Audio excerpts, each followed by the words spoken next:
Protect करके वो match अच्छी तरह से निकल गया। सिडनी वाला टेस्ट मैच ड्रॉ हो गया था और दोनों इनिंग में मेरे रन भी बने, तो जो कॉन्फिडेंस था वो बढ़ गया था। हमें पता था कि ये एयरलाइन फ्रैक्चर हो सकता है, बट कंफर्मेशन नहीं लिया हमने। बट जब सिडनी वाला टेस्ट मैच भी दिल्ली में हुआ था, बॉर्डर गावस्कर ट्रॉफी ओनली, जब वो यहाँ पे आए थे, हाँ 4-0 जब इंग्लैंड हारे थे वो, उसके बाद वाला, हाँ, तो तभी भी he had got fracture, scan भी करवाया था, रिपोर्ट भी था, नहीं खेलना तो पड़ेगा। वो रिपोर्ट आपको मालूम थी? हाँ पता थी। आपने अलाउ कर दिया? मैंने allow, I didn't have a choice. मुझे पूछा नहीं था, सब खेलते हैं, ऐसे ही होता है। तो इन्होंने आपको झूठ बोल दिया, सब खेलते हैं। सब खेलते नहीं है वैसे, टूटी उंगली के साथ।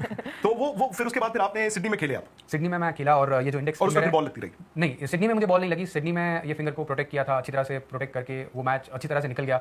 सिडनी वाला टेस्ट मैच ड्रॉ हो गया था और दोनों इनिंग में मेरे रन भी बने, तो जो कॉन्फिडेंस था वो बढ़ गया था। हमें पता था कि ये एयरलाइन फ्रैक्चर हो सकता है, बट कंफर्मेशन नहीं लिया हमने। बट जब सिडनी वाला टेस्ट मैच अच्छी तरह से निकल गया, तो डिसाइडिंग टेस्ट मैच था, तो वहाँ पर तो कोई चॉइस ही नहीं थी कि गाबा में, तो वहाँ पर तो प्लेइंग 11 से बाहर बैठने का कोई नहीं, और 11 भी नहीं बन रहे थे। तो वो मैच में जब मैं खेल रहा था, तो again with the same protection, finger को अच्छी तरह से फिजियो ने प्रोटेक्ट कर दिया था। तो जब फील्डिंग में जाए तो गेंद नहीं लगे, और बल्लेबाजी में जब मैं जाता था तो थोड़ी सी टेपिंग और हल्की सी कुशनिंग बल्लेबाजी के टाइम भी वो कर देते थे।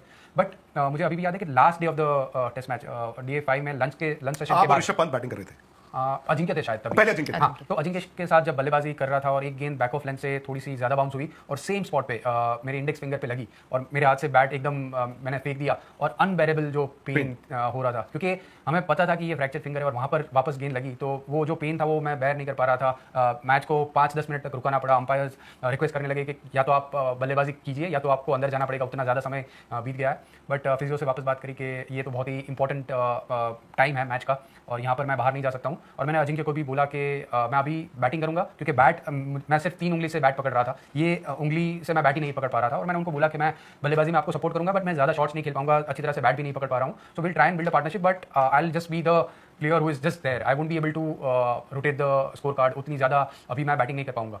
तो सबको पता था। उसके बाद ऋषभ आया, उनको भी पता था कि क्या सिचुएशन थी, बट कहाँ से करे जाए पता नहीं। जब आप पेन किलर्स भी नहीं लिए? नहीं, पेन किलर्स मैं नहीं लेता हूँ, क्योंकि मेरा कंसंट्रेशन लेवल है वो थोड़ा चेंज हो जाता है, इसीलिए मैंने फिजियो को बोला कि अभी पेन किलर नहीं ले सकता मैं, क्योंकि एक तो इंपॉर्टेंट फेज था मैच का और वहाँ पर एक पार्टनरशिप की जरूरत थी, क्योंकि अगर वहाँ पर एक और विकेट गिरता था तो शायद ऐसा लग रहा था कि शायद पूरी टीम हार ही रहा था। हाँ, तो वहाँ पर ड्रॉ की तरफ या तो जीतने की तरफ लेके जाना है टेस्ट मैच, तो वो सेशन क्रूशियल था, लंच और टी टाइम तक का। तो मैंने उनको बोला कि टी टाइम तक मैं कोशिश करता हूँ, अगर टी टाइम में मैं नॉट आउट रहूंगा तो तभी पेन किलर ले लूंगा, इनफ टाइम रहेगा। But somehow I got the courage, क्योंकि जब आप अपनी टीम को, अपने नेशन को याद करके आप खेलते हैं, तो ऊपर वाला कहीं ना कहीं से आपको वो ताकत देता है, और वो ताकत मिली। और फॉर्चुनेटली वो 1-1.5-2 घंटे की जो पार्टनरशिप बाद में हुई अजिंक्य और ऋषभ के साथ, वो मैच में काफ़ी क्रूशियल रही। और उसके बाद जो भी वो सीरीज़ में यंग खिलाड़ी जिनको मौका मिला था, प्लेयर्स लाइक शार्दुल, फिर उसके बाद वॉशिंगटन सुंदर, उन्होंने जो बल्लेबाजी करी, और जो भी प्लेयर वो सीरीज़ में यंग प्लेयर्स आ रहे थे जिन्होंने